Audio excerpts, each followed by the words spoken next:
Hello and welcome. As you can imagine, we've ended up on Instagram.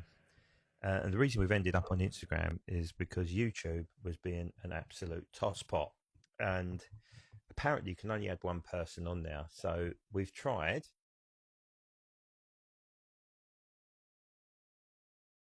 Sort of had an idea of what the hell was going on. It was all a bit chaotic. So, yeah. We should see how this leads. So, welcome to a random YouTube special on Instagram. Make that make sense. I'm going to be joined, hopefully, shortly by Rene, the Dutch Diecast collector, and young Chris, who was referring to him as old Chris just a minute ago, down in Australia, who's, of course, heavy metal diecast reviews. And he's just joined. Chris, if you add, and Renee's joined as well. At the bottom of your screen, you'll see a little camera with a plus sign. If you can touch on that, it looks like Chris has done that. Good man. Renee, if you can hit that little camera with the plus sign on the bottom now, that should add you into the stream. Hopefully that will work. What a nightmare. But thank you for being patient with us, folks. We'll get this going relatively shortly. Oh, the Dutch Diecast collector is unable to join. Excellent. This is going well, isn't it? Right, so invite Chris, and I'll invite Renee again. What is going on here? Hopefully we can get you on there. So Renee, if you're watching, you can hear me all right. Can everyone hear me okay? If you can just put a thumbs up in the comments section, that'd be handy. We tried YouTube for anyone who's just joined now, and YouTube was just a shambles. I didn't have the options on my phone. Renee had the options on his. Chris didn't have the options on his, and it was just a bit chaotic, for want of a better word. Bear with. Try again.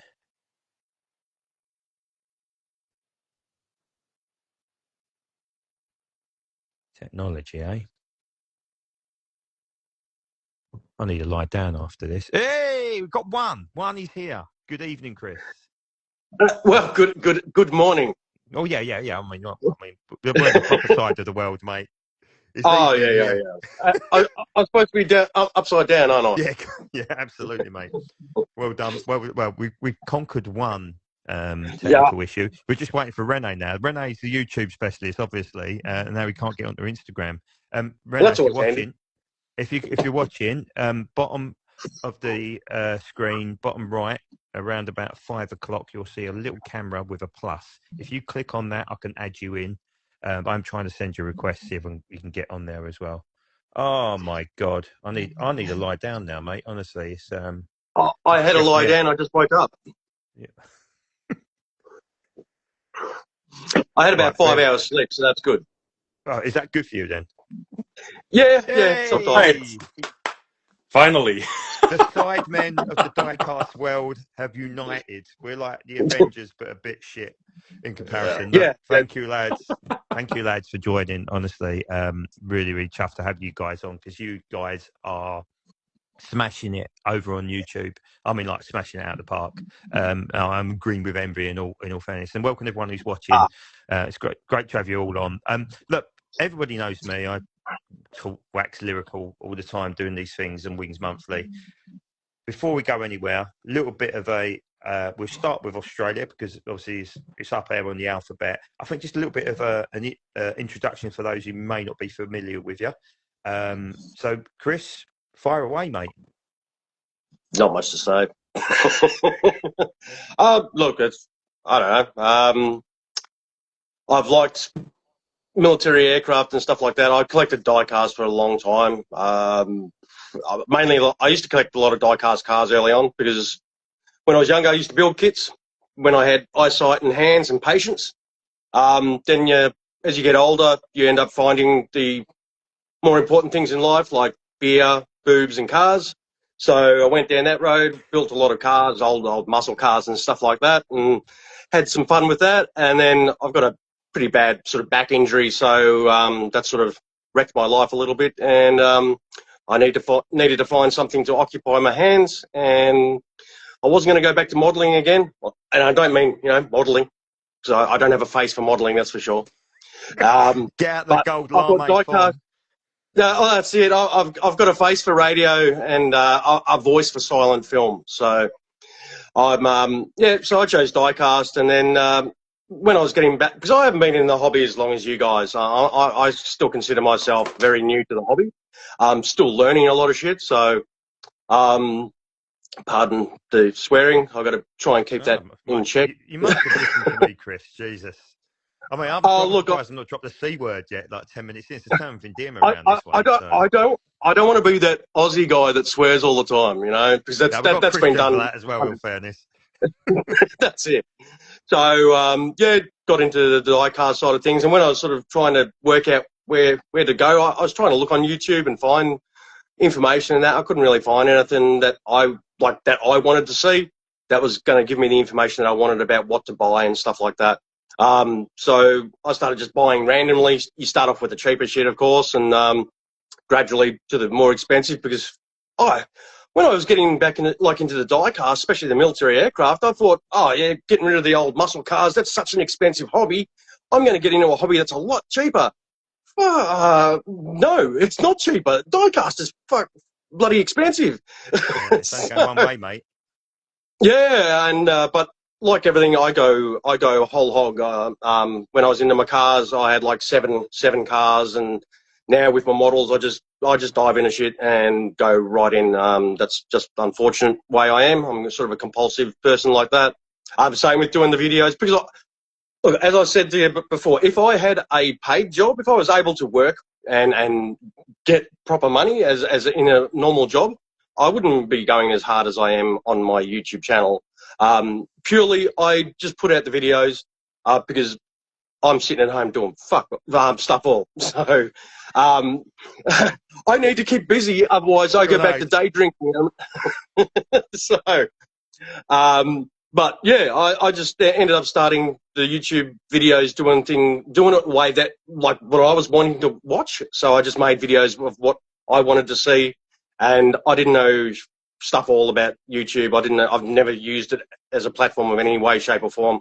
So it was all just a learning. So the first probably couple of years was, as you were saying, you know, it does become a bit of a struggle. And the first couple of years is just, it's a little bit, you know, you're not knowing everything. You're not knowing how to work the platform. And the YouTube perimeters were a lot stricter. Like, you had to have like 1,000 subscribers before they'd even sniff a cent towards your way. But they reduced, just after I became monetized, they actually reduced the perimeters by half. So, which I thought was fantastic of them. But for me, it was never about money side of it either. It was all about just doing something for myself. And if anyone watched, bloody great. And yeah, the way things have sort of gone, it's been quite surprising. So, I don't know if I answered your question, but I do tend to ramble. But no, that's great, mate. That's, like I said, you know, Instagram, YouTube, different audiences and whatnot, and you've got more casual people. You've got, you know, like you said though, you know, I wouldn't certainly say you don't know enough about it. You know, the collection you've got and you've acquired makes you pretty much an expert, mate. You might not like that, but you are. No, I'm not. You might not know the ins and outs of it. You might I mean, no, don't be so humble. What you've done, you've gone at it hard, and you've gone at it proper. You know, there's not, again, you know, talking about all us three. We get to Renee in a minute, but you know, us three collectively have got huge collections, and that automatically gives you a little bit of knowledge. And don't get me wrong, you go on the MH3 forums. There's some absolute, what I call rivet counters in there, know the ins and outs of the schemes, the colours, who flew them, where they operated from, when the diecast were made. They know all that, and they're like the, I guess they're like the, how can I put it, the league of extraordinary gentlemen where you go to and get all your information from. But no, don't put yourself down, because what you've managed to do, you've managed to grow quicker than I could ever imagine to have grown myself. You know, you've done fantastic, and it's lovely to see you relentlessly going at it. And you know, you've taught me stuff, so you know, don't be too humble about it, mate. You've done a bloody good job. And yeah, before us two rambling on, we've got a quiet Dutchman waiting in the corner with a magnificent collection himself. So obviously, for those who don't know you, Renee. Yeah, so Dutch diecast collector, now busy since my, I think, 14th year. So since I was 14, from granddad on, started collecting already. I have to say the last 3 years I've been more of a steep hill up. And about a year ago, I thought like, hey, I can do more with these models. So I started looking online. What is there out there? Are there reviews? Is there information where I can read on? And I started actually finding you guys, fun enough. So I found Chris, I found you, Mark, online, and I started looking into like, hey, there are actually people reviewing these things. And I thought like that's actually a fun part to extend the hobby even further. So you already have a fun hobby collecting and looking at your models and photographing them. But then again, like going a little bit further and deep diving them even further, that made it extra fun for me at least. So I had that Yeah. extension to the hobby and also meeting new people. What else can I get from it? So I'm now busy with it a year on YouTube, and I have to say it's a fun experience so far. And also meeting you guys, of course. Simple as that. Yeah, it's also as well. I think one thing that I've thought, been thinking about. I mean, one of the reasons I got into it, into model aircraft in particular, was that it was a bit of an outlet. So I was in a relationship with my soon-to-be ex-wife, let's say, and actually, Been there. but it was my way of escaping some pretty shit times. To be honest with you, I didn't drink, I didn't smoke, I weren't allowed out with my mates. I was not like a prisoner. Make it sound like a bloody domestic No, that's a violence prison. victim here. That's a prison. Yeah, but yeah, I didn't drop the soap in the shower, or if I did, nobody come. It was. You got to wait longer. Yeah, surely. Yeah, should just dangle it around a bit. But it was my way of just escaping and doing it. And of course, it cost money. But it was a way of. It was my enjoyment, and part of the reason I started doing reviews. And it sounds like a really weird thing to say, is that I want my little boy to have something as well. When eventually, hopefully years down the line, that he could go back into YouTube and listen to me rambling on about something I love. Which I think you don't think of it like that, but for me, it was also like Instagram went for mental for DWC during the COVID period.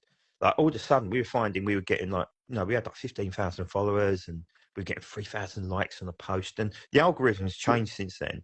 And it was really rewarding, but it was also a way of documenting your collection online without using space on your phone as well, which is again For the insurance. It's documenting stuff. Are you doing, if you help somebody make a decision on an aircraft that you love and you talk passionate about it, but you could also, and also collectively, I try and be really careful what I say, because sometimes we pick up things that are a piece of shit, and I try not to destroy a company because they made a piece of shit, because actually they might be trying really, really. That's not a fresh one, Chris. I just laid it. I'm going to say, perfectly curled off, like Mr. Whippy. I used to work in an ice cream shop. Well, obviously, it's all in the twist of the hips, isn't it? That's it. But there is some stuff out there that's really bad, and even by the major manufacturers, even your Corgis, your Hobby Masters, even Noel would probably pick some of his bits to pieces because that's the sort of guy he is. But I'll try and be really balanced with it as well, because there is things. Yeah. If something isn't great, I'll try and give that feedback to say, look, that just isn't right. And I mean, look, I'll give an example. I've just reviewed one that's coming up this week, a Legion P51B, and it's really good. Yet their new P51D, which I will get, is not good at all. And it's worth showing that, because if it means that a supplier looks at it and goes, you know what, actually, Jesus Christ, that's really bad, we need to make a change on it, I think we do the hobby a favour, like Corgi did with the I think the 410, Messerschmitt. I think we all reviewed the landing gear. If they can change that by 3 reviews and informing a lot of people that there are out there 1,500 models that you can buy one of, and they cost quite a hefty penny, and I can save you from that hassle. Why not? Of course, I'm not saying that the manufacturer did a horrible job, but it's just like feedback. Like, hey, guys, we can improve this. The Marauder's Let's the do same. it. The Marauder's the same. So the new style, and dare I say, even the Beaufighter and Beaufort, because they're the same style undercarriage, are very thin. Yes, they're accurate, but what they've done, they traded usability. So no, you think they talk about. I know Chris always talks about his fat fingers, his sausage fingers, right? He always talks about that in his videos. I'm exactly the same. Diabetic. I've got no feeling in my fingers, very much anyhow. I can stick it halfway up my bum before I know it's there. You're more flexible than I am, ladies and gentlemen. I'm just lowering the tone like I usually do. But I've got the new 410 coming as well again, and it's certainly something. I'm scared to put the undercarriage in case I bloody snap it. And I think, did you, Chris, damage your 410 undercarriage in your review? I think I did. Yeah. It's really easy to stop and glue something. I'm sure you have to stop and glue something, didn't you? Yeah. Well, it's just such a fiddly piece of shit, really. I've got the other 410 coming as well, so it'll be interesting to see. Yeah, mine's in the post, so I've got about 30 things to review before I even get out of the shed and start dragging stuff. I found mine on Amazon for like $160 delivered, so it's like, oh, okay. Sometimes you find bargains on Amazon, but yeah, I tried buying through Corgi. Just so expensive to buy through Corgi. Yeah, I found that interesting that it's so expensive to ship to Australia for Corgi. It's interesting. Yeah. It's because it's all coming obviously from the UK, they don't want to sell down under. No, apparently not. But again, that's something they need to look into, isn't it? In terms of, but at the moment, because they've got such low runs, there's probably logistically not a possibility, is it? If they're releasing sort of 3,000 run of aircraft and you can send 500 in a batch that's going to sell in Australia, I guess they just won't do it. But which I think those days are probably gone for those large run. They used to do big large runs. From when I've been buying older models, the runs are quite high, and as you're progressively getting newer models, the runs are getting smaller and smaller and smaller. So I don't know whether that means the hobby to do, doesn't it? They do three or four aircraft, and then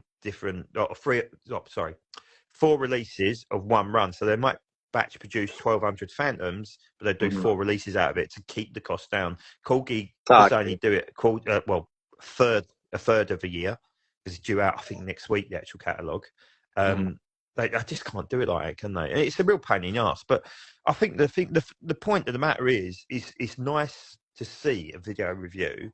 It's great doing a pictorial one and talking about it on the forums. But when it's out in the public domain, I don't think the manufacturers can hide either. But also on the flip side, they release a banging release. 100 people could watch your video, Chris or Renee, and go, bloody Nora, that's fantastic. I want to order that, and they'll pay the shipping. And it's a vicious circle, isn't it, of course? But I just enjoy talking about something I love, and I've got so bloody deep into it. Hence the bloody backdrop now, the microphone, the earphones. That's because you've got a big dick behind you. Absolutely. Look, that's what I tell all the girls. You're dropping the soap, you're sticking your finger up your bum, and you got a big dick behind you. What more do I need? But I don't know if you know the story behind that. The reason obviously is a bit, it's funny. It's my sense of humour. But it's a 78 fighter group, the Duxford, and it was one really interesting history behind the pilot.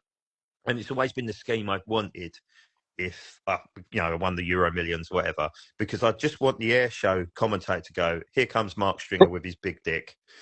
Beautiful. Down that would just, that for me, if that didn't make a whole airfield chuckle or smirk, then they ain't got a sense of humour. But just get a T-shirt done, and you can walk around with a T-shirt with it on, and people will look at you, and there's Mark with his big dick. I've got it on the back. Hold up. There you go. Bear with. I'll turn it around. I don't know if you can see. I don't want to see your bum. Don't want to see your bum. I've got a big dick on my back. But so that's the history behind that. But look, so sort of going around, let's talk to you both really about it. So you both had really extraordinary YouTube journeys, and I guess for me, it's a bit like, what are you doing that I'm not doing to get this impact? Is it just relentlessness that you've done it with, or is it probably? I think it's something magic. Probably output. I reckon output. You've got to. But the thing is, look, when I first started the videos, I used to sort of do the same sort of output. I actually have been trying to slow down, but I just haven't been able to, because you have a tendency when you go looking for a model, just you go troll on the interwebs. I might have a look, see what's out there for a good price. You go looking for one thing and you end up buying 5 or 6, and then it's like, oh shit, and it's just the way it goes. You guys will know the same routine, but so I reckon it's just you keep putting that content out, whether people are watching it, they watch it. You've just got to be. My mindset is, if it helps one person, if it gets one view and it helps that one person, the video of the job is done. That's all I want to do. I just want to do something that's going to help someone. I don't give a fuck about the money side of things. I don't give a fuck about if 10,000 people watch it. I don't care. If it helps that one person make a choice, whether they want it or like it, or if they think it's shit, then cool. The video's done its job. It's there for whenever people want to watch it. I don't care if people watch it as soon as it's uploaded. You just watch shit when you feel like it. It's not essential for people to watch a video when I upload something straight away. I don't get offended. I don't sit there going, refresh. Oh, only 2 people have watched it. I don't give a shit. As long as you're getting enjoyment out of it and you're getting some information, if I can portray some sort of usefulness, because I am not the sharpest tool in the shed. I like to do the videos that I do as an average Joe sort of review. I'm not an expert. I'm not a pilot. I'm not military. I've just got a passion for this subject, and I just enjoy what I do. The fun of what I do when I do my videos is the research. I get to learn shit. And then when people comment, you've got a lot of people that are out there that are a lot smarter than me, and they make some really nice informed comments, and I appreciate that because it's helping me learn some stuff as well, and that's what I enjoy. So whether people, it's not your lack of putting stuff out there, it's just the way shit flows, the way channels go. I know it's a little bit harder in Australia because of our location and the population's smaller. But if you're in America, YouTube channels is a really easy thing to do. People just in America really, really do really well over there. It's a big thing.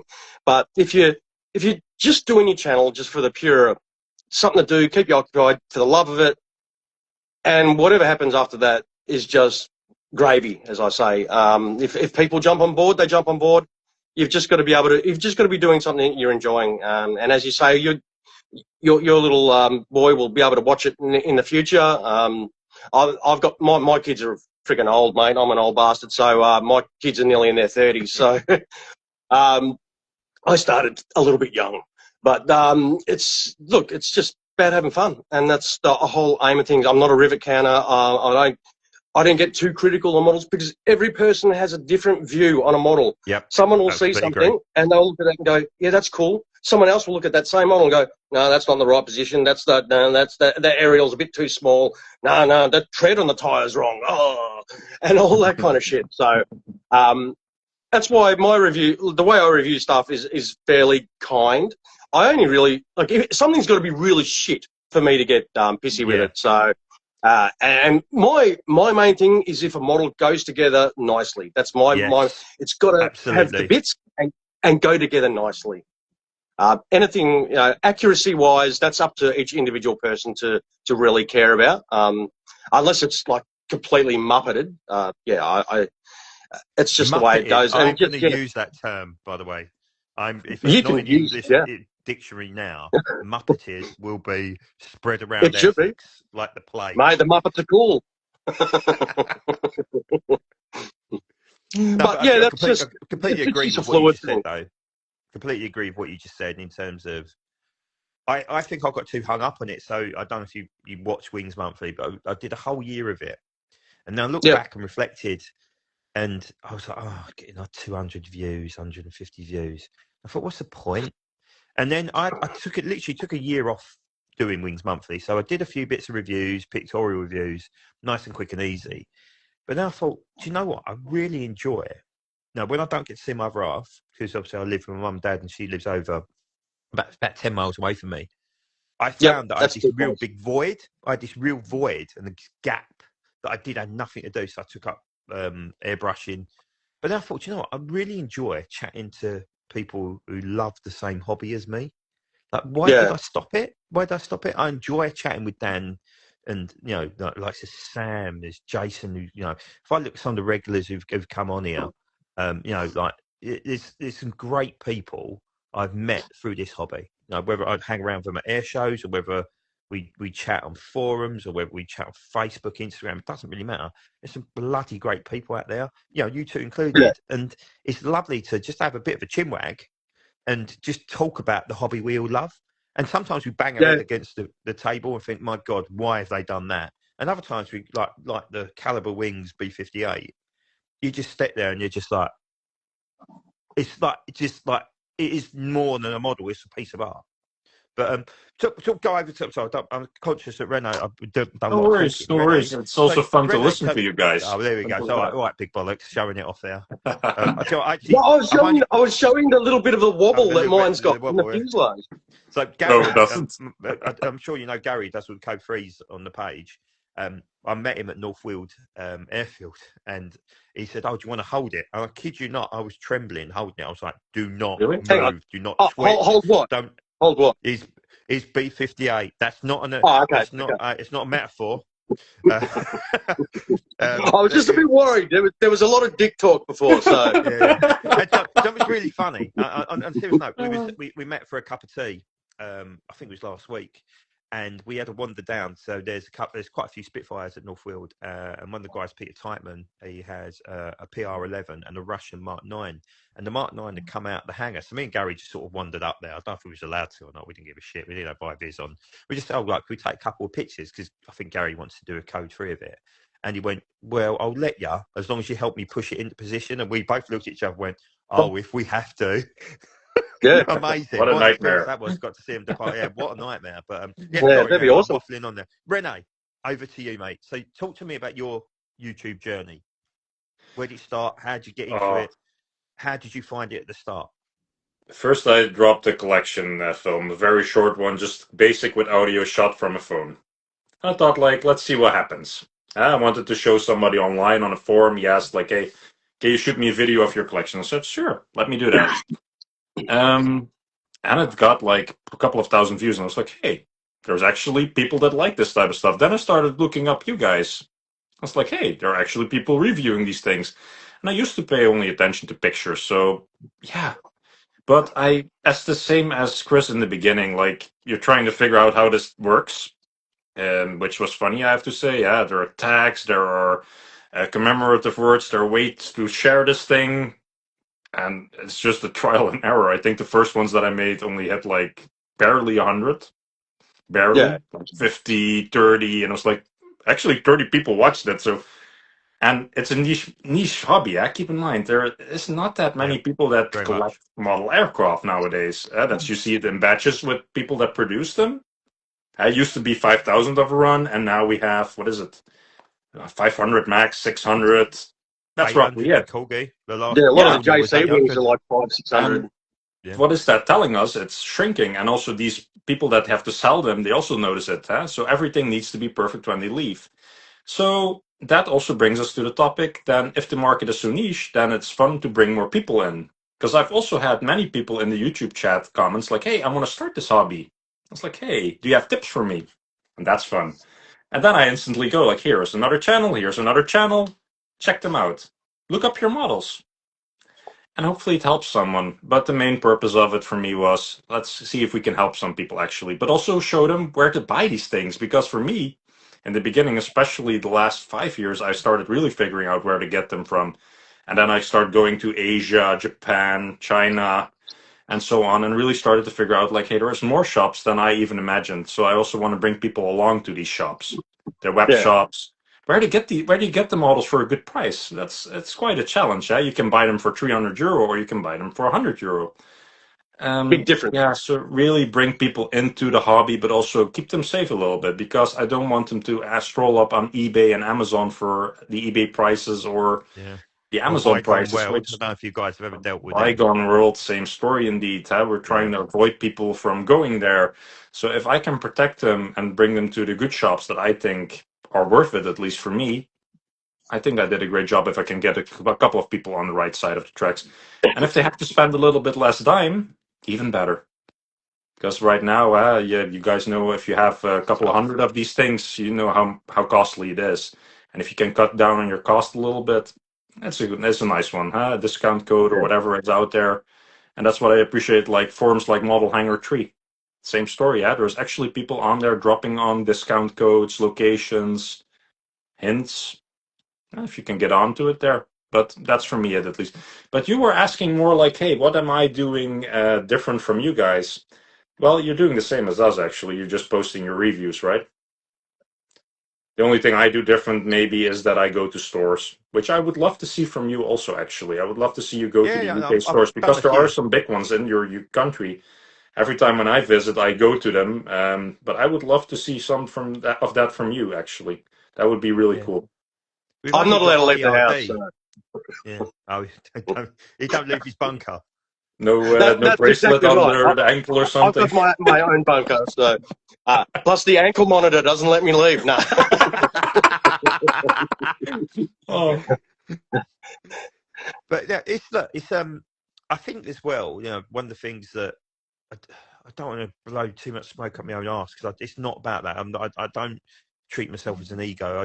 I have a bit of fun with it, and you know, I don't take myself too seriously. But I feel like we, you know, in the position we are with the prices only going one way, you know, it's a bit like we need people, I guess, like us, to keep pushing the hobby, keep waxing lyrical about the great stuff that you can get, you know, about the history of the pilot, keeping that alive to a degree. And of course, you know, if you think of someone like the MH3 forum, it is an absolute bastion of information. There's so much information now. Absolutely. But it's also a quite close forum because it's niche as well. With YouTube, you open up a whole new, you know, Facebook, Instagram, you open up a whole different new group of ballpark, people. indeed. Yeah, and I guess that's part of the reason I want to take it on myself. I don't want to sound like some sort of bloody savior of diecast, like a saint, the saint of diecast. The saint of diecast. You need a halo, a halo.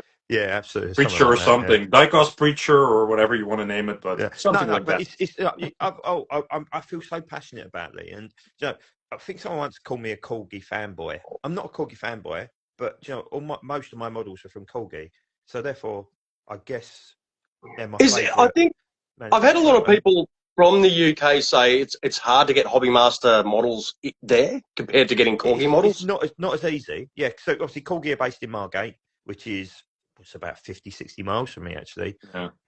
And Hobby Master are brought in by Tiger Hobbies, which are up north somewhere. They're the main distributor, but they're the only ones who bring it in. So Tiger Hobbies distribute it to the rest of our nation, and I don't know about Europe, whether they do Europe as well. But we have a couple of them. So we have Pilot Station and we have VJ models that are the big importers, and then we have the smaller ones that are AVM, so Aviation Megastore, let's say. Yeah, those are the three main importers. So we had the big importers that bring Hobby Master in bulk in. And then you have, of course, the small stores that divide, like you guys have. You have Flying Tigers and so on. Those are the smaller guys, let's say. The thing smaller on paper, at least. That are not, they sell quite well, but yeah. Other than London, ARD is the only real place you can get them.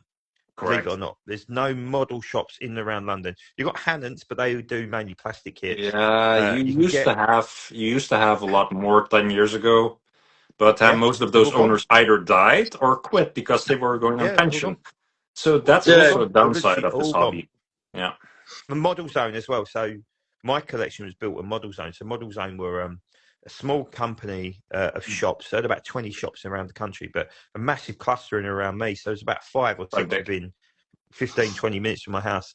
And I was lucky enough to work in central London where the main head office shop was. So I used to go in there all the time. I used to dip out of work and come home with bags of bloody discounted models. But in them days, you could get like a Franklin Mint B17 in 148 for 30 quid. I mean, you put one of them on your loft and literally your roof would cave in. They were so big. I remember once my ex-wife dropped a B25 on her foot and the fucking thing shattered into a million pieces. I went up to her foot or the model? B24. Well, that's just saying the foot or the model, yeah. Her foot was untouched, I think. But yeah, so that was hard. Obviously, my son's now going to watch that when I'm long gone to go. He's slagging off my mum. But that's just part of a broken relationship. I mean, we've got Flying Tigers that Matt has just commented in the comments. And by the way, guys, if anybody's got any questions for Renee and Chris, please whack them in the comments. I'll happily ask them. But yeah, we've got Flying Tigers. We've got Chester Model Centre up in Chester, which is it's an amazing collection in there. The Battle of Britain Museum down at Hawkins has got a great collection as well. Yeah, a selection of diecast. You've got Hamleys in central London, but they're obviously RRP and very limited now to what they used to be. But other than that, my main source to actually physically look at them now is air shows. That's the only real place I get ready to see an actual aircraft before I buy it, because Flying Tiger's a 3-hour drive for me. So it's not practical. Brilliant company. So Jumbly's brilliant company, but they're like sort of behind a wall sort of thing, if you know what I mean. They're not a shop per se, but they're a great company to order models from. And there's some, most of mine come from either eBay or air shows, which is a shame, but that's life, right? Or Corgi Direct, because you get your hobby points. Yeah. But well, in Australia, there's not a huge amount of diecast shops either. Like, there's a couple of online ones. I haven't been to a physical diecast shop in Australia at all. There's none really close to me. I haven't left the house to buy a single model. They all get delivered. Yeah. I'm on a first name basis with my delivery driver. So, you know, we'll soon be having a beer at Christmas together. So, it's just, and it's expensive to buy. I usually, when I'm buying a model from an Australian shop, I try and buy locally, but you usually only buy it when you can get sort of some discount, a code of some sort. Yeah. I usually it's cheaper to buy it from a shop from overseas, pay the import tax and the postage, than actually buying it from a shop within my own country, which is mad. Yeah, it's insane. It's just expensive. The cost of living in Australia at the moment is just garbage. So it's probably like that around. It's everywhere. No worries. It is everywhere. I mean, the UK is on its arse, to be honest with you. But let's not get into politics, because otherwise we'll just go off on a proper tangent. When the swear words would certainly escalate on that one. So, right, let's talk about your collection. So we'll start with Renault on this one, because he's sort of got an amazing collection behind his head. Let's talk numbers. This isn't about swinging dicks, but I've got the one over my shoulder. I can swing that one, of course. But always with the dicks. Always with the dicks. Always with the dicks. It's a very dick-heavy. You're dick-heavy. There's your new name. There's your new name. Heavy dick. Yeah. So, what sort of numbers have you got in your collection? So, starting with you, Renee, and sort of add a little bit of spice to it. What was your first ever model, and what was the latest one to join your collection? So my first model. My first ever was a B-17 Memphis Belle from a very familiar book brand, from Atlas Editions. Yep. My granddad bought it from his veterans newspaper, let's say, and that was the first one. Now the latest that I bought is Friday the 13th, actually, from Corgi. Great model. I got it in today from my friend Mark, also a Mark, by the way, which collects. Now at the moment, I just filled out my Excel again, so I keep these things tracked on Excel, how much I paid and how much had all that stuff. All that information on it. I did. Don't do how much you paid. It's hurtful to do if you hit the all button and you get scared, but it's now at 870, and they're all on display, by the way. So there's not a single one in a box right now. So all are in glass cabinets in this room here, or you're just saying that downstairs. to make me jealous, aren't you? You're saying that to make me jealous. No, sorry, buddy, not the intention. No, I know you are trying to get your display cabinets also up, and it is costly. Like $1,000 each. It's just expensive. Oh, dude, the one behind me here is almost 3K, but it's a huge one. But yeah, it fits, like you guys can see, it fits an insane amount of models in there. Looks awesome. And then I have other ones around me, which are cheaper, of course, but it's just an example of if you want to display them. And they weigh quite a heavy weight. Like each model weighs, the smallest ones weigh already like half a kilo sometimes. Yeah. So add all those up on glass, you better have a good shelf. Let's put it that way. Absolutely. Those are 6mm minimal thick. So I'm trying to keep in mind, like, I don't want to see cracked and then have a whole cabinet collapse. So but Mark, like now at the moment, like 870, and I have to say it's been growing lately a lot. So I see your videos, I see stuff online, and I think like, hey, that's cool. But I'm trying to stick to Warsaw Pact. So I have my main niche is literally mixed Sukhois, and I have a little bit of everything after that. So everyone has a weak spot for Cold War jets, let's put it that way. That's my biggest niche. But mainly Warsaw Pact. That's incredible. So, Chris, have you any idea of how many you've got? That's the spirit. No. I unfortunately, as elaborated, I do not have cabinets. I've got one cabinet. I've got the models that I can't put back in the box. That goes in that cabinet. But I need to. Every review I do, I gently put it back in its box. and it sits in. I've got a 4-car garage at the back that I'm going to be setting up as a display area. I'm just waiting to sell another car because that's how I'm funding my model collection with the cars that I had. I sold the old muscle cars that I had, and that's the only way I've been able to fund this diecast hobby because I'm on a disability thing, so I don't get a lot of that. So sell one hobby to fund another hobby is the only way I could move forward. But yeah, I do want to eventually get my cabinets done in there and then actually have it on a nice sort of proper display like Rene has. I just want to try and do a sort of a timeline of aircraft as well eventually, and have it, you know, from the World War I all the way up, like military aircraft, all the way up to the latest sort of thing, and try and do that. My initial vision was to try and get one aircraft of each aircraft that's being used by military. There's, you know, from the common to the obscure, but of course the obscure one, they're not going to be made in die-cast, so you're sort of going to have to get little kits and sort of build the more obscure ones. But unfortunately, I tend to get a habit of multiple buying of aircraft that I tend to like, you know, like Phantoms, A-10s and all that kind of, and you end up with, all of a sudden, you got 50 Phantoms. It's like, oh, shit, I should have bought some different models instead. But I just like the look of them. The liveries are so awesome that, because so many nations used them. But as for numbers, however many videos I've done, I don't know. I haven't checked. It's whatever numbers are in my videos. You've got and I've still got like a ton in boxes that I haven't reviewed yet. So yeah, I just plod along, do my thing, and whatever. I don't do the price thing because I know I'll cry. But I do. The one thing I do enjoy, and that I do enjoy knowing, is that when I do die, my kids have to sell all these models, and I know it's going to be a pain in the ass for them. So I'm gonna know, because if they want money, they got to sell the models. So I'm gonna know they're gonna have to work hard for that inheritance. Yeah. That's it.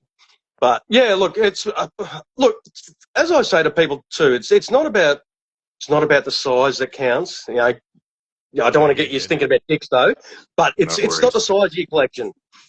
It's about what the collection means to you personally. You know, whether you've got a collection of 10 models or 1,000 models.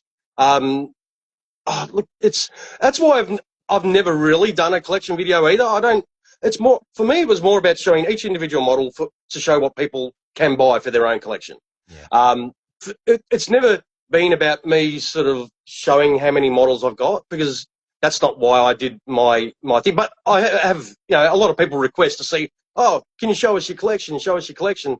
Yeah, I'll eventually do some sort of thing like that, but I'm not going to do it until I got cabinets, because Rene's setup is freaking awesome. So I definitely, you've got to have cabinets to show your models off, otherwise it'll just look crap. So I want to, if I'm going to go do a video to show people a collection, I want to do it properly. I'm a bit anal like that. You know, we'll stick to your thing. I'm a bit anal in regards to the way I do my videos. I like to sort of make them look, you know, nice and neat, and sort of try and have them flow nicely, and things that I've tried to learn, because I was a tradesman. I never knew shit about computers. So the beginning of this YouTube journey, learning how to edit and shit, like my first videos were just, I got looked at some of the, look, I had these little weird sounds I used to make because I was so fucking nervous about talking. It's why when you asked me ages ago to come on the channel, I didn't want, because I don't like showing my face. I'm not a big person to be on the screen. I'd rather show the sausage fingers, show the model. It's all about the model. Yeah. It's not. I don't need to be here. Who wants to freaking see that? It's all about showing the models, and that's what it's all about. And I remember my first model that I bought. I think it was a 1/72nd scale El Cheapo Chinese generic brand Red Baron Fokker triplane, and it was like Amacom. Yeah, yep. And it was like this freaking big. I didn't realise how small the aircraft were, because I was always into World War II aircraft. But I just happened, because it was so cheap, and I was getting into the hobby. I started with all the cheap shit. So I was buying a lot of those cheaper ones, and my first videos were a lot of the cheaper type aircraft. And because you think, oh, I'm not going to pay over $100 for a model, and now we're paying like over $500 a model. If you know, the Caliber wings was just insane, the price on that. But it's a great looking model. Just the differences between manufacturers as well can be amazing as well. So like everything, you've got to start small, start cheap, and then you just build up. And a lot of the people collecting are younger people, and they don't have a big budget, you know. So you've got to. I try and show all brands, try and show as many different brands, and not always the popular aircraft. You know, you're going to pick an aircraft that probably no one's even heard of or something like that, and you know what? It's probably going to get 10 views. Who cares? It hasn't been, you know, it's an aircraft. It hasn't been seen. Let's chuck it out there. Someone might find some interest in it and might want to grab one for themselves, you know. You can do a million Messerschmitt videos or Spitfire videos, Mustang videos or whatever. People know the aircraft. But if you put aircraft out there, I like getting comments like, oh, I didn't even know that, you know, aircraft exists as a model, you know, and that kind of thing makes it like, oh, cool, you know, the video's done its job. But collection-wise, I'm too scared to count, too scared to weigh up how much I've spent. That's my kids' problems. They can work that out. What's the latest to join yours, Chris? What's the latest model? I just bought the the Corgi. Hang on. And he's off. Oh, he's off. You asked him now something. It's not new because I think you've done the review on this. I started ask about. I got the third one of this first, then I got the second one, now I've got the first one. So I just got this. Superb. Yeah, fantastic models. Yeah. And it's interesting because I've done bit of a curveball release, that one, to be honest with you. I didn't expect you to go for the Beaufort.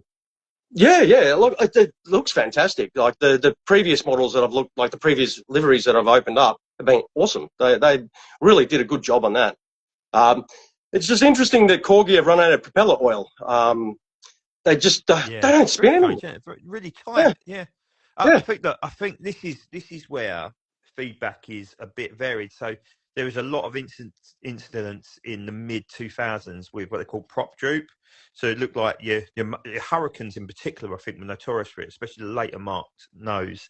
They had a floppy propeller, so the nut would flop a little bit. Yeah. So the nut wasn't tight enough behind it. So I think they've now gone the other way and gone a bit too tight. But I mean, look, it's as long as it moves, I ain't bothered. I ain't going to be sitting there. They're playing the propeller all day. I was almost imagining you guys blowing them and doing the air, but yeah. I do that. I do that a lot. Oh my god!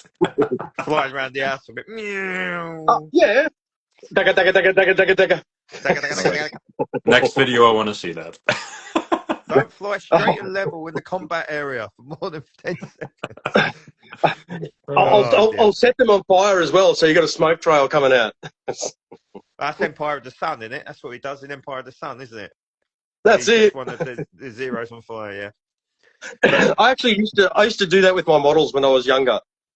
I had a whole heap of little model kits when I was younger, and I ended up burning them all. So, like, I had all these tanks and stuff, and I had my little Stuka, and I used to put little petrol in the British tanks and stuff, and then I'd light matches as I'm diving down with my Stuka, and drop the match onto the tank, and it just catches on fire. I used to light fire a lot. Yeah, use Australians a fire starter. It's a good thing it's not like dry and arid or anything like that. It could cause that's inferno. It was all fun. It was all fun and games until I decided to let my mate have a go, and because I had this little cup with it which had the petrol in it, and he's sort of poured the petrol out, and the actual flames have gone leapt up because he got a bit low with it, and straight away he's gone like this. I've gone no. And he's blown to blow the fire out, and of course it just blows the fire straight in his face. No eyebrows. All gone. It's a lucky boy then. Yeah.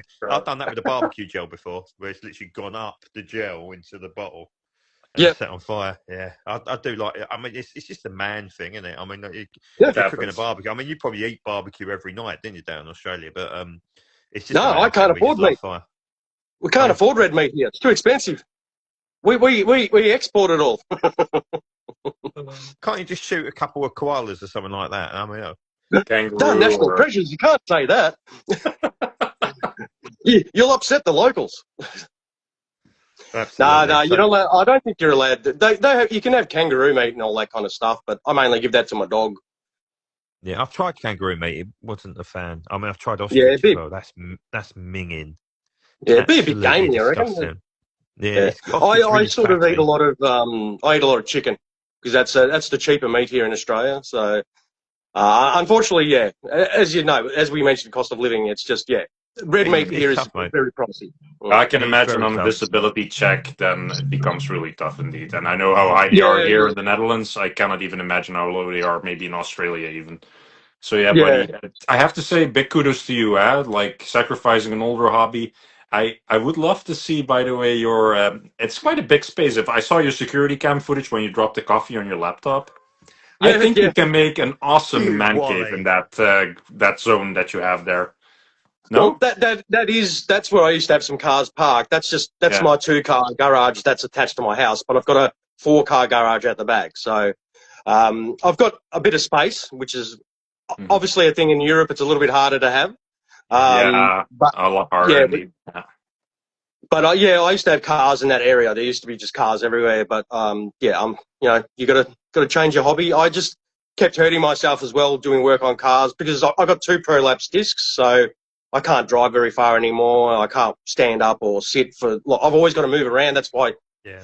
sometimes off camera, like when I do my videos, sometimes the views might be a little bit different every now and then because sometimes I'll be doing it standing up, my back will hurt, then I'll have to sit down and do it, and all that kind of shit. It's I don't mind the behind the scenes suffering. It's just part of my life that I'm used to anyway, and it's just the But way it is. still, a big kudos to you for doing all that and also keeping yourself busy and healthy in mental state, because it's also, I think, for mental Absolutely. health, it's a good thing.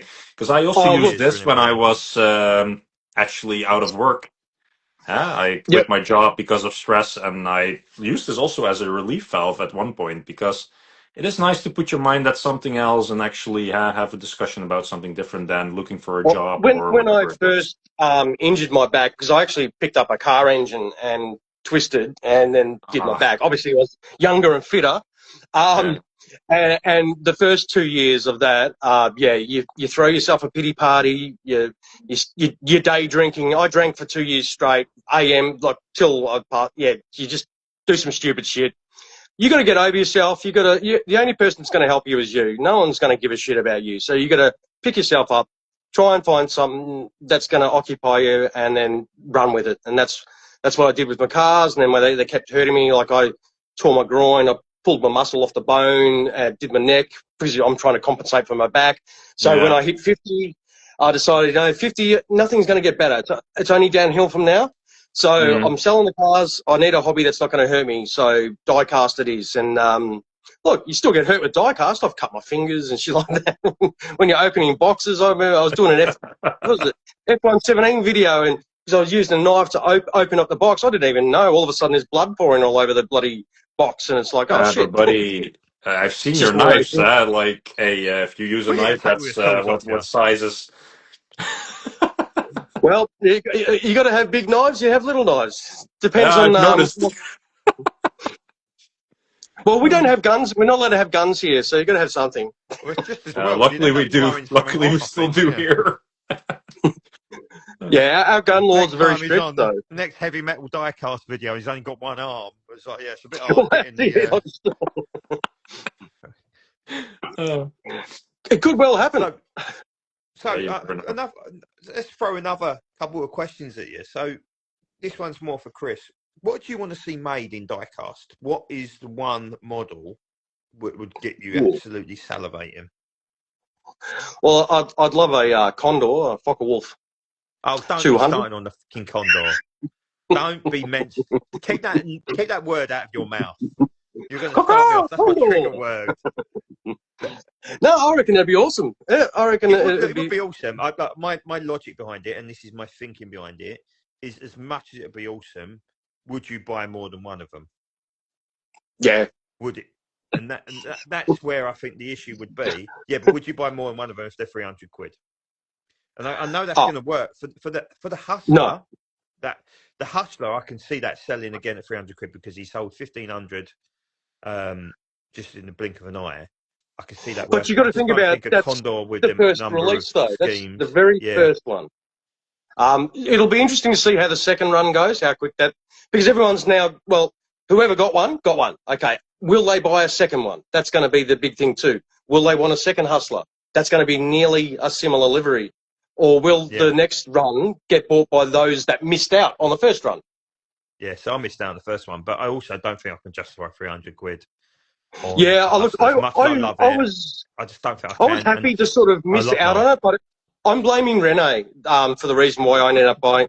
Because I watched his review and it's like, man, I'm going to spew if I miss out on this. It's like, all right, a month worth of 2-minute noodles is worth to buy one of these. So I'll make some sacrifices and have the debt collectors threatening to cut off the electricity and the gas for a month, and that's all right. It's worth it. Got the model here.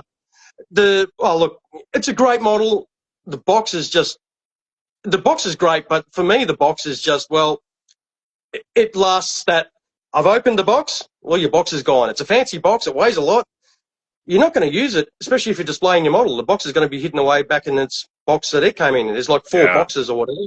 So it would be interesting to see if he decides to offer an option to sell them just in a cardboard with a clamshell blister thing in it, rather than a hefty, fancy box. I mean, the fancy boxes are nice, but it's more of a novelty. It's not a necessity. Yeah. And it adds to the cost of the model. I completely agree. And the cost of the transport, big time as well. Yeah. Like, think the total package was like 4.5 kilo. So, yeah. It's expensive to ship it around the world. Yeah. Oh, that's Rene, especially down under. Yeah, of course. Rene, I'd like to see some. I'd like to see someone actually doing some Italian or some French aircraft as well. I wanted to get on that one, actually, on that train. Yeah. For me, it would be a Fiat G91 that I would really love to see, or a Yacht 28. With the Fiat with the shark's mouth and the Luftwaffe. Those two I'm missing big time. I miss a big era of Luftwaffe, indeed. And the Fiat G91 would be my favorite for that one. But I have one of the model tricolore scheme. That would be the bollocks. Yeah, exactly. It's a short face. It's not a long face, but I know the Netherlands used it. Most NATO countries had it in their arsenal. It's not a long-lasting one. I think it lasts for 3-4 years max run. And then after that, it's for me the Yak 28. So the, let's say, the Russian Harrier. But there's not many schemes. There are only a few, so it's probably never going to be made. But the Fiat G91 I still have hope for. Tough sell. Yeah, exactly. Yeah. So for me, it'd be nice if someone released the SU-47 again, so I can afford to buy one. GameCorp one, yeah. I was happy to find one in Japan again for, I think it was only like 30 euros, and I was like, oh yeah, that's coming to that. That's a bargain. It's not a great model. Dwayne has mentioned the B29, and I would absolutely. Also, I think you've got multiple schemes that you do the Russian version, you can do the Washington, which is a RAF version. You've got green camo, you've got the nuclear test ones, you've got obviously the 2 nukes, you've got the ones Doc, Fifi, you've got the one at Duxford. There's so many you can do. I know they're going to be relatively similar, but that would be a stunning piece of kit in 172. I just love to see a polished a two-piece fit together. But then, I don't know if you boys have got the Shako Lockheed Constellation, the Super Connie. Yes, that is one hell of a model. That is, and it was relatively inexpensive for the size. Yeah, I don't think they ever released a second version. So I got the Lufthansa version. There was a KLM version. I don't know if it ever saw the light of day, but that looked incredible. I would have loved to have seen like the Rod Lewis one, the Eisenhower's one. That would have been incredible as well. The old Air Force one. I'd like to see a military version. The military version of with that the would be on awesome. top. Yeah, green, especially in the Vietnam style camo, the green and brown style, or the sea camo. I love aircraft in the sea camo. It looks the bollocks. So that's why I'm waiting for a Hustler in that. Hustler in Southeast Asia camo. There was only one. I think there was only one ever done. Yeah. I think it was Project Bullseye or some shit like that. They did a test camo for the Vietnam camo on that, but they never ended up using, I think, the aircraft over there because it wasn't really good. No, didn't know. Yeah, it literally was just a trial. But so JKE, let's get the number right, 3944 has said or asked this question again. Please, guys, ask any questions for the boys here. What's your most prized model? I'll start with Rene on this one. Priced in the sense of, I'm assuming, which you love the most, right? Yeah, so you've got to get rid of every model apart from one. Oh, wow, What yeah. model are you keeping? Would be one of my Dutch starfighters, actually. The one from D8114, it's called. It's actually my local airbase that is rebuilding it. That was the first hobby master that I ever bought, and I bought it at their shop, let's say. But that's more the emotional attachment to the real plane, the one-on-one scale, let's say. For the rest, yeah, nothing special that I would say like that I would protect with my life. But that one, yeah, I have a big heart for that one. So that's one for me, at least. It's like asking me which is your favourite kid. That's impossible to say. Yeah, but neither. Nice. I'd find it pretty hard, but like obviously aircraft that are going to stand out, like the Dornier DOX that I have. That was, I think, Shuko as well.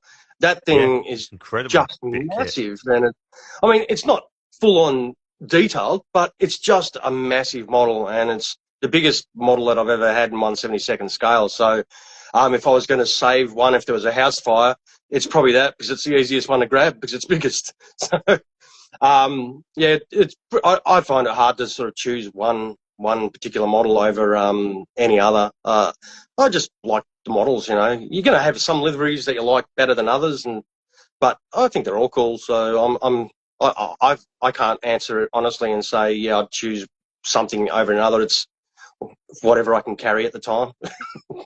If something's on fire, but look, if I was originally going to say my favourite model that I couldn't do without would be, say, Samantha Fox. Remember Samantha Fox? Yeah, but she's gone the other way now, isn't she? And she does look a bit rough now, to be fair. Oh, well, look, I'm rough. No, she looks very rough. Very rough. Oh, does she? Yeah, but then that's age, isn't it? I mean, like, I'm no oil painting. Let's just make that quite clear. Yeah, I'm the same. I've got a face like a smashed pumpkin, so it's just... Again, I'm using that. Write that one down. Write down. Start jotting them down. Got a face like a smashed pumpkin. Oh, look, you've got to... If you can't take the piss out of yourself, you shouldn't be able to take the piss out of anyone else. Mate, so, absolutely agree. Yeah.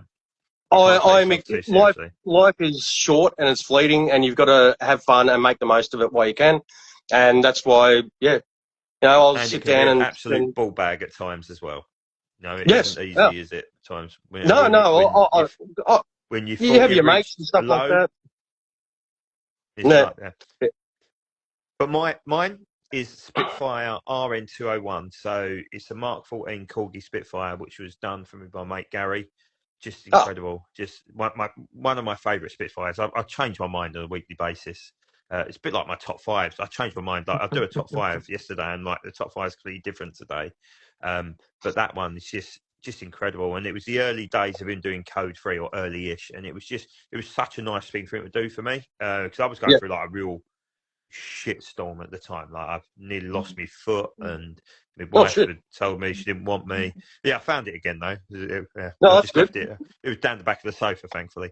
No, I was going for a really shit time. When like you just try and connect things up, and it was just perfect, absolutely perfect. So when it came out, I remember taking it out of the box, looking at it, and going, "Why have Corgi not made this?" And they're still not made it.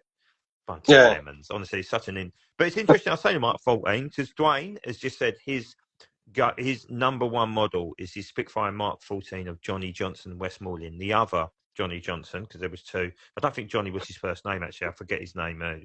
Help me on that one, Dwayne. Nickname, I believe. But it was his nickname, yeah.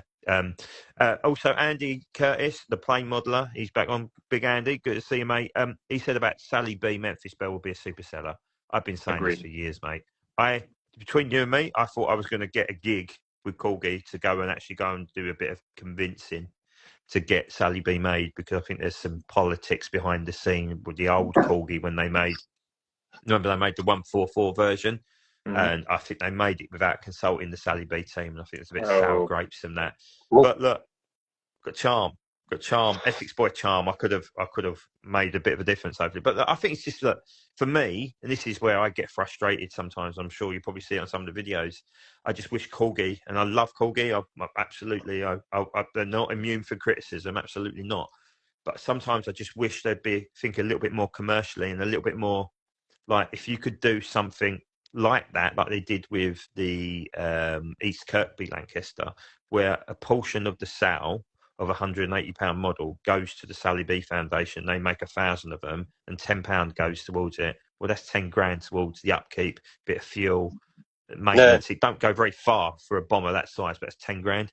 For me, it's business sense for both parties. But look, unfortunately, that isn't the case. Some other bits just come through. Halifax Author says, too easy, my Canadian warplane edition of Corgi Lancaster VRA. I won't call it Vera. That used to really piss me off. A bit like I used to call the Typhoon Gina. It's GNA. It's not Gina. Let's be clear with that. Dwayne said, unpopular opinion, Hell's Angels looks better than Memphis Belle. I don't think that's unpopular, mate. I think Hell's Angels looks the absolute business. I love the... I think it's got an A on the wing, isn't it? If I remember, triangle day. And Andy said, Duxford trip, 2 Essex boys would be invincible. Absolutely. Absolutely, Andy. Look, and that's what I'd say, actually. Before, I don't know if you're planning on coming over this year, Rene, to any of the air shows in the UK. Still planning, maybe, but I'm not 100% sure yet. I already did a trip to the UK. Usually I come once, twice a year, so we'll see. If I do, I'll let you guys know, of course. The two I would recommend, Festival Flight at Shuttleworth.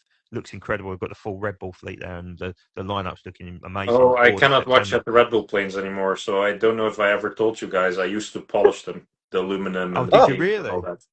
Yeah, the B25 is actually something the company I used to work for did the whole polishing of the aluminum. It's so did you get the B25 model? I don't buy it for a reason. I was like a little Negro, let's put it that way, like completely black and aluminum dust. So no, I even polished the red arrows actually. So no, I did quite a lot of polishing on aircraft. That was always fun. I mean, that again. So you're good with your hands. Potential, yeah, but rubbing about potential releases. The Red Bull fleet would be an amazing set. You know, Corgi got the P38, they've got the Corsair. They've got the Mustang. They've got the B25. No, they haven't got the Bearcat, of course, because that's a relatively new thing. And I believe the Sabre, the French Mistral Sabre, has joined the Red Bull fleet. I think it's still owned by Mistral, but it's operating under Red Bull. But they've got all of those there. But they had a Vixen as well at one stage, didn't they? A Vixen? No, that was Fly Navy or the Royal Navy Historic Flight. They had the Sea Vixen. And it made a land. I see the last ever display. I see that at Duxford, and then it flew back to Yeovilton and made a wheels up landing, and never to be seen again, unfortunately. There are a couple of still private-owned millionaires. Let's say one of them has MS, unfortunately, so he's slowly selling off his collection now. He has a B-17 and Messerschmitt and so on. We used to do a lot of jobs for them, but it's becoming also very rare. So had he privately owned World War II aircraft, it's a rare scene. Unfortunately, absolutely. Yeah, it's big bucks. Like hourly cost of running, it's insane. Oh, it's incredible, absolutely incredible. Look, you know, the people who own these things and put them on public display for us, and a fantastic. Big kudos. Massive, a massive investment. Obviously, I've got a few mates who work in the industry. I've got obviously Kieran, who works for the BBMF, which is an amazing thing to do. Obviously, the boys who do the Vintage Aviation Echo, they really close to a lot of the operators. And of course, Matt and Alex down at Biggin Hill, just over the river to me. Living, what a dream job. And of course, let's not forget Jim, who's working at Shuttleworth, organising all the air shows up there, doing God's work, let's say. Can you guys do a review on location with the real aircraft in the background? Well, I might be able to get that at Biggin Hill, Matt. I might be able to get take the two Biggin Hill TR9s over there. And I will record bits at air shows in here and add them on the channel, because it's all part of the same thing, and it's the reason we enjoy our hobbies, because of the real thing, right? Yeah, I'm not allowed out in public. Not to. I don't know if this is something on your agenda, lads, but I know obviously there's a 2-seat Spitfire now in Australia, Chris. The Grey Nurse. So you've got one in Holland as well, a 2-seat Spitfire that operates. I think it's operating in Belgium out of Brashat, if I'm correct. I'm not 100% sure. So we have the historic flight here in the Netherlands, luckily. That's still upkeeping the B-25, the Spitfire, the T6. Meant to be back this year, the B-25, isn't it? Yeah, it's coming back. Yeah, that's at least what I understood from the guys that I spoke to on the show. Yeah.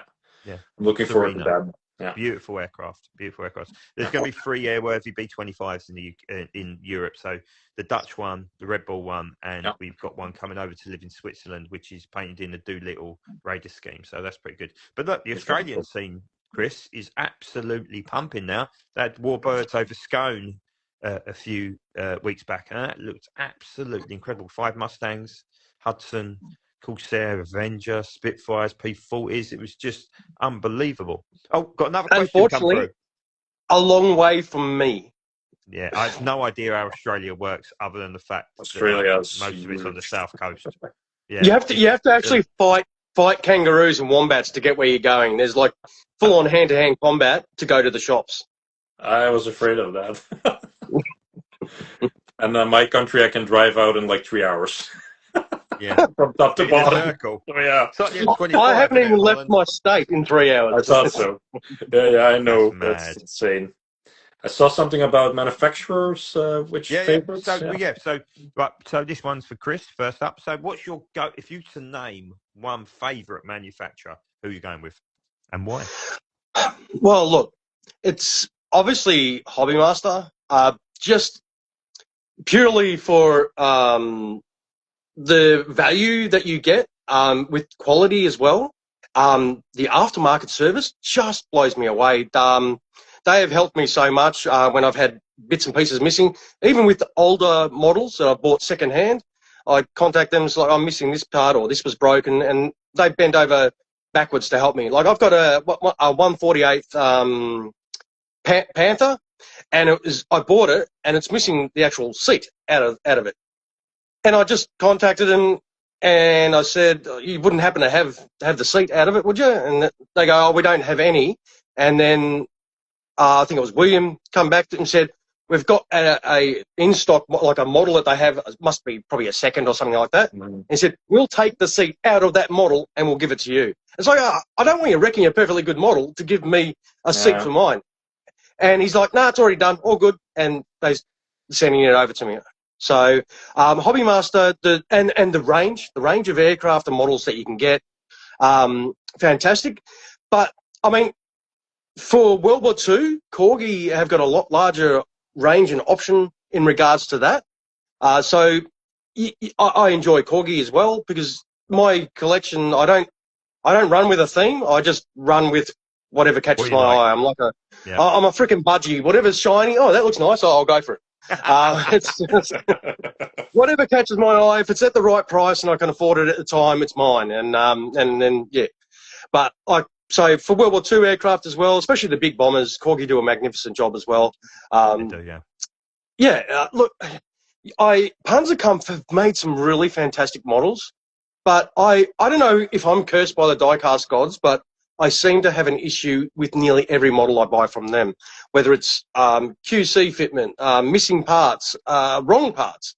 I seem to have a lot of that. Like I think my first Panzerkampf model was either a Rafale or it was the Hind, and it was missing the front nose wheel, like the in-flight nose wheel.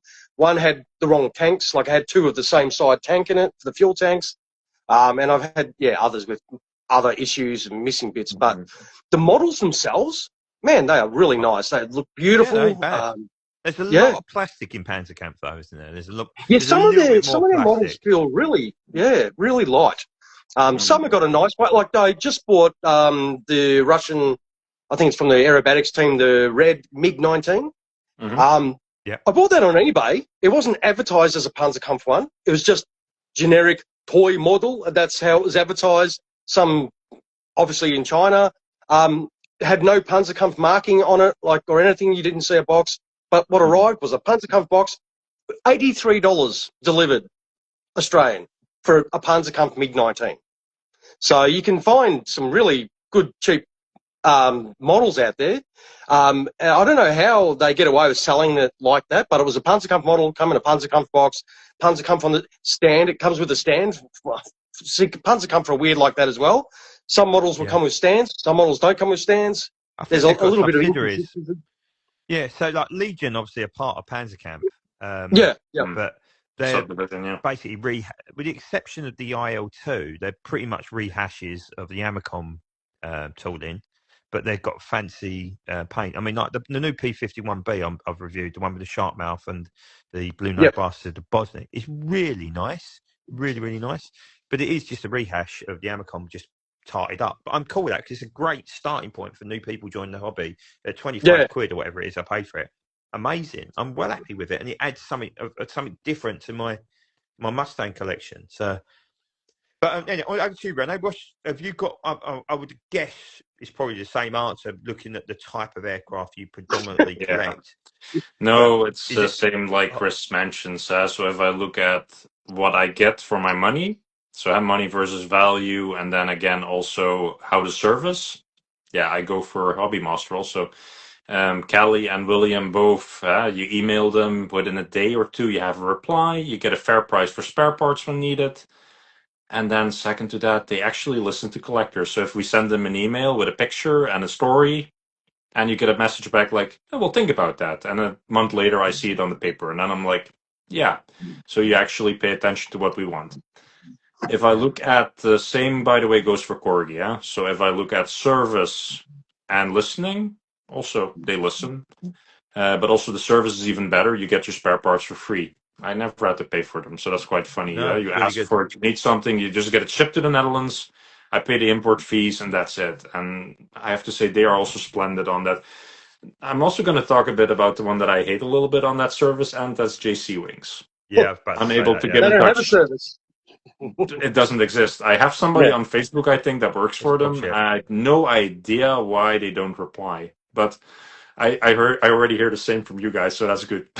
I think it's to do with licensing. They're a bit hidden, JC Wings. I don't know if they're a bit of I'm not saying a phantom business, but I don't know if they're doing things like unlicensed. Speaking of Phantom, I think they're bringing out a Phantom too. Yeah, they're using a mold indeed. It doesn't look very good. For me, again, just looking at it objectively, it looks like an old Forces of Valor style, like the rivets will be about that big. Shit. You know, because they tried to I think they've probably tried to put too much detail in it, and in the process have made it look toy-like, if that makes sense. But we'll see. They've got opportunity. They just showed it at the Shanghai. Was it Shanghai? Shanghai Hobby Show, yeah. Yeah, it might be Shanghai. The one that Noel was at, and I know William was there. Yeah, Vincent was there from Forces of Valor as well, because they've got a completely retooled F-16 coming out, which looks pretty decent. Actually. That's going to be cool. And hopefully I'll get one for the page to review at some point as well. So, not enough people make the F-16. No, I mean that's cool. I can't believe nobody's made an F-16 in 148. To be honest, I think that would be Franklin Mint. Franklin Mint. Yeah, Franklin Mint. I think more than one. Yeah, but I mean, like since then, because that was pretty basic, wasn't it? I mean, yeah. So I'm surprised Corgi haven't taken that on, because I think that would be a real big seller. No, just release a Thunderbird. People go mental. People go mental for it.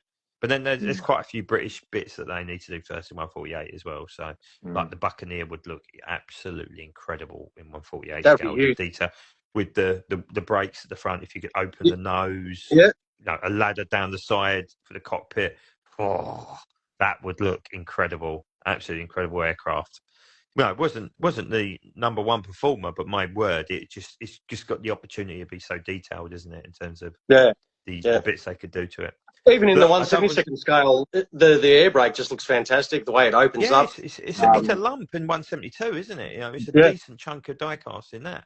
So, it's one I think they could look at. But I'm getting the impression as well the new Corgi catalogue should be next week. I believe there's meant to be a die-cast diary today, and it's been shifted back to next week. Okay. So there's two concurrently. So for me, that says either they're going to announce it next Friday for the following week and then review the new catalogue the week after. But we'll see. I don't know. It seems very quiet, because last year they released it end of April, because it's meant to be from May to August, and it's May next week. So it seems like a weird thing to do after May started. But they did that I suppose they did that in January, didn't they, for the January release? So I suppose it does make some sort of sense. But yeah, interesting. And that sort of leads on nicely. You got any predictions for the next Corgi catalogue, lads? You think we'll see? Who knows what Corgi's going to do? Yeah, it's always hard. I don't think they do, to be fair. They are quite unpredictable sometimes. Sometimes you get something that you're like, really, we're doing that again. Yeah, I But we'll just hope, see. like with the new Mark V Spitfire has got the potential to be superb. I just hope they go for a very different scheme, something like EP122, the one in the temperate sea mortar scheme. I predict the Condor. No, you're not getting a Condor. I'm not Number letting it 44 happen. maybe. I'll go to the factory. I'll fly right to China, burn the factory down. That's a bit harsh. That's really cruel, Mark. Yeah. Give the man a dream. Come on.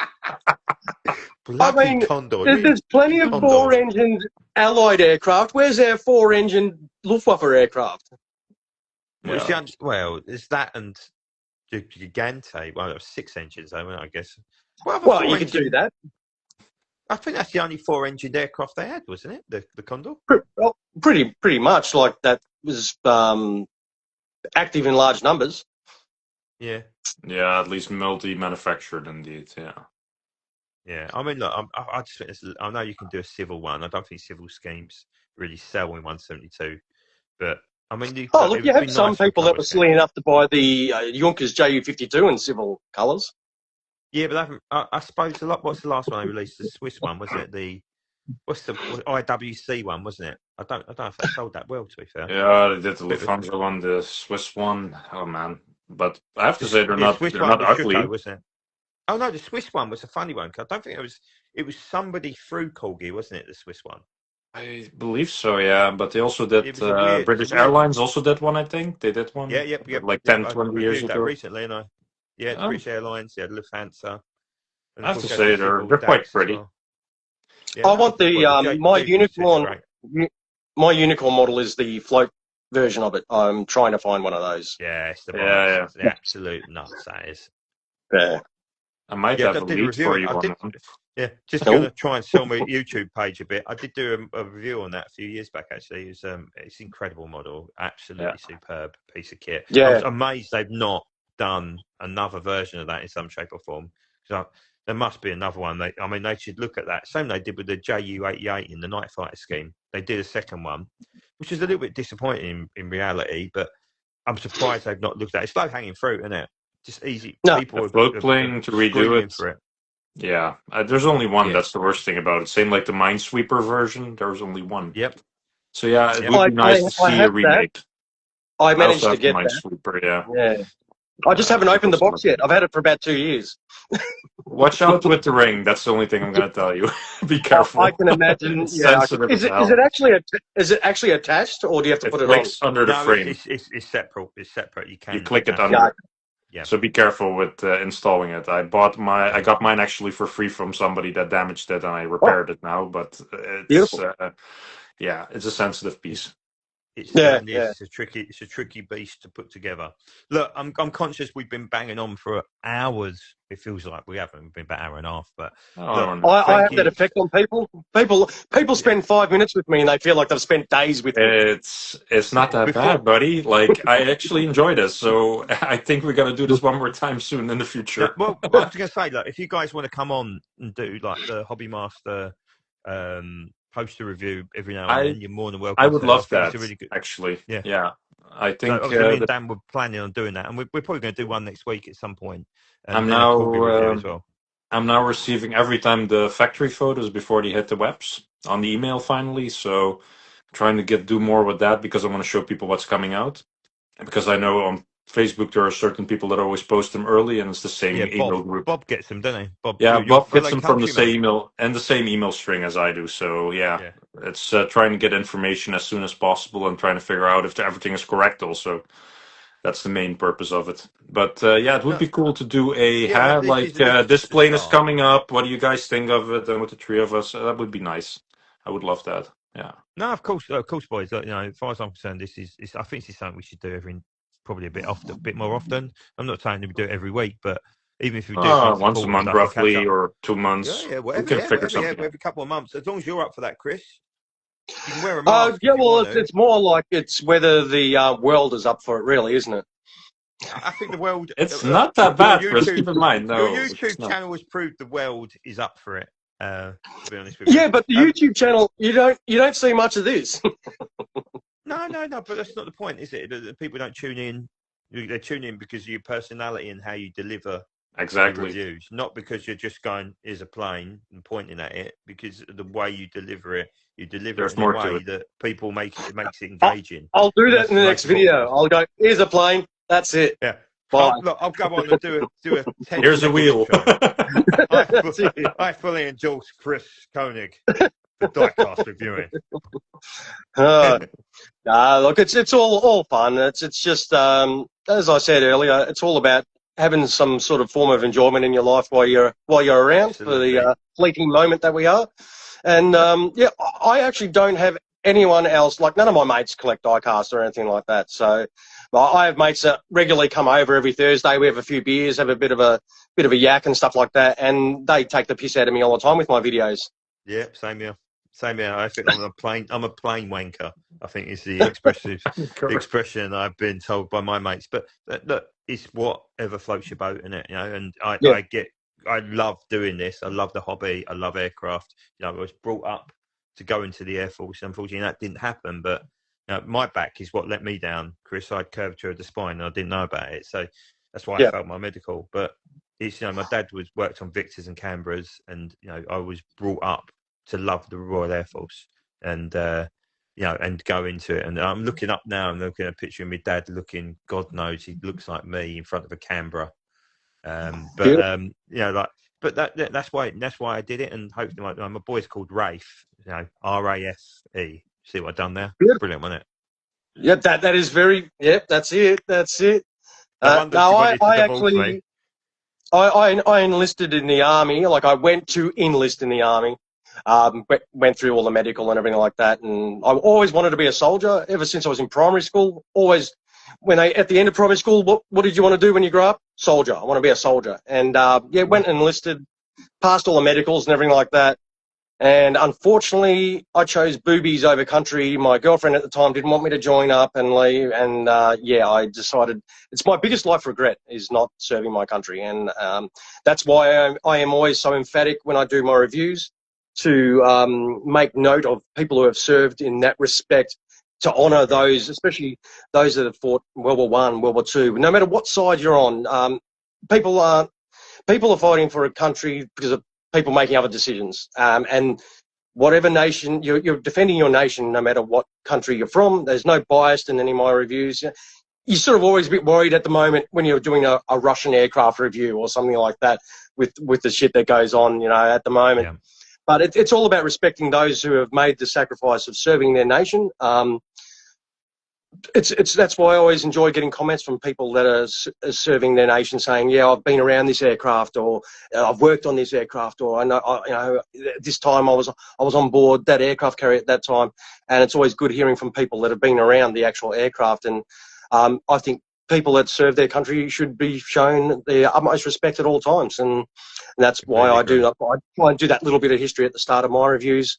People's attention spans, I know, are small, so that's why I sort of keep it as short as I sort of can, because a lot of people, especially the younger people, don't want to sort of hear about that. They're just more concerned about jumping to the model. So, but I always try and keep that little bit of information in there for myself, as showing, that's my way of showing respect. Look, I completely agree. And, you know, I'm sure the guys who've been watching this page will say that, you know, one of the things I want to know about an aircraft is the history behind the aircraft, the pilot, the people who are involved, the human story as well, because that is just as important.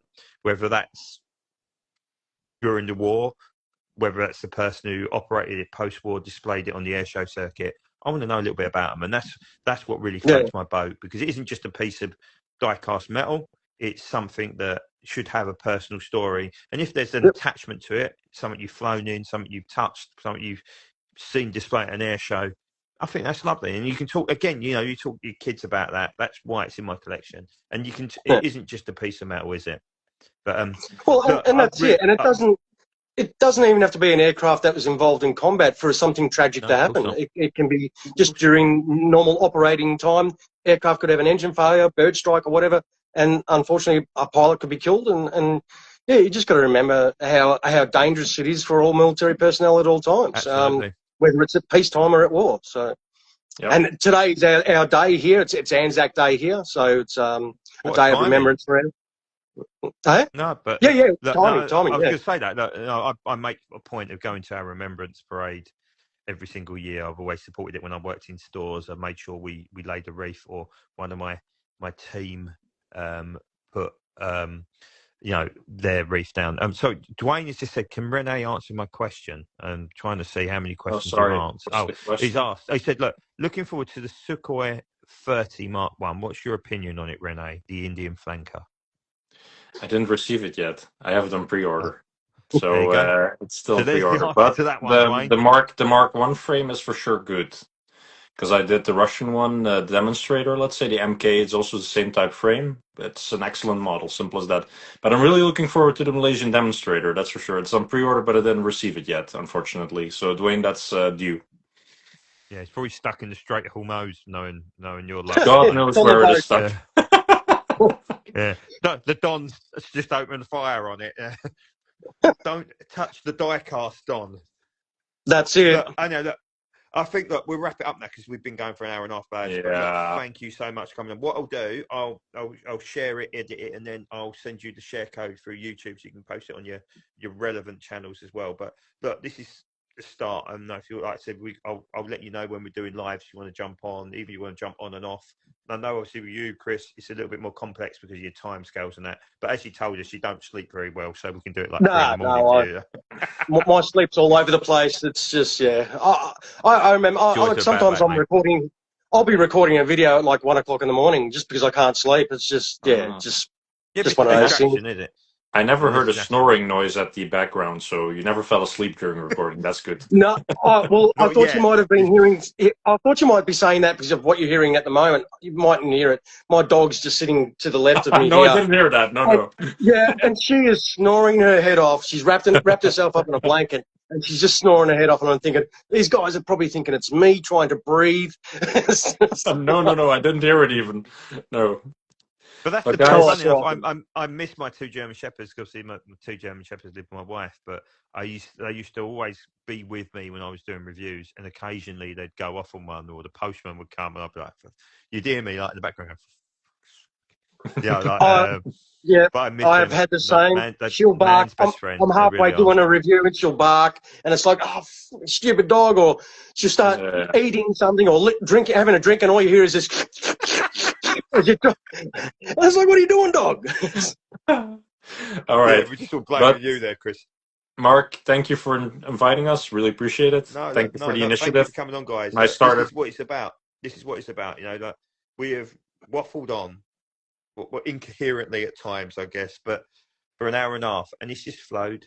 There's no agenda. There's no sort of strict way of doing it. It's just lovely talking to people who A, are doing a brilliant job doing what they're doing, but B, are in the same hobby that I'm in and what I love. So that's what this is about. You know, Wings Monthly was always set up about getting other people on there. You know, Dwayne's been on, Andy Curtis has been on. I'm trying to think, Sam, who's watching tonight, has been on. I think Jason's been watching for years as well. You know, there's so many great people within this hobby, and everyone needs a voice because they're all, we're all consumers of the product. Yeah. And I think it's just an opportunity to, like I said, it isn't for everyone, like getting on screen. It really isn't. You know, some people are really conscious of being on screen and talking. But for me, I'm comfortable in my own skin now. So, like, I do this at work. I have to do presentations and stuff like that. So it's very natural to me now. But like, this whole forum is set up for people to have a voice and talk about what they enjoy, what they don't like. I've never been a big public speaker. I've never been a big... When we used to have, like back at high school, when we used to have talks to stand up in front of class to do a talk presentation, I would wag that day at school so I didn't have to freaking stand in front of people and talk. I would skip the day just to avoid it. But it's also easier when you're talking about something you enjoy, though, isn't it? It's much easier rather than talking about bloody quantum physics. But my main concern is making sure when I'm talking, I'm not offending anyone. So that's what...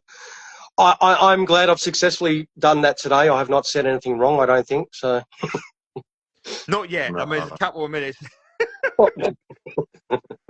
Don't No, care too no, much. cheers. No, Don't care too much what other people think. It's not worth it. It is absolutely not. not. Well, Don't do it. that's true as well. It's Don't just, go you know overkill how on sensitive that. people And get. just enjoy, be you, and people are enjoying you. So they're not following you for no reason. Keep that in mind. Amen So it to should be that, fine. gents. They're following me for the models, not for me. For the models. Oh no, but Look, also how you The present them. Simple. OnlyFans page is the next logical step, Chris. in The all Australia fairness. edition. Oh, I've already got that. You should see the photos of me with my favourite model. Oh, fuck. No. Okay, let's cut it here. The B-52 dramatically offended poised someone. over the groin. Yeah. That's it. I'll take my Oh, shirt my off. God. I've got my hustler with me.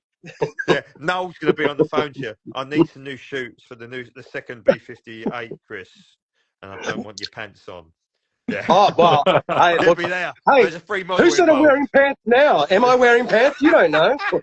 Oh man, yeah. Well, this is what a bombshell dropped at the very end there, ladies and gentlemen. Look, thank you so much, guys. Like I said, I'll share this on Instagram, tag you on it, and then I'll repost it and put it on YouTube as well for people to follow. Cool stuff. Thank you, everybody who's watched tonight, played a part, asked a question, be involved. But thanks to these two gents, I'll try and get both my fingers above the fingers I can't feel above you.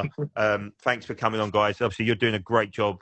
What you're doing on YouTube, please carry on doing what you're doing because we're all enjoying watching the content you're creating. So, like yourself, like both of you, you just keep doing your channel. You just keep plodding along and just release what you do, and you just enjoy. That's all it's about. Is enjoying, and that's the aim of the game.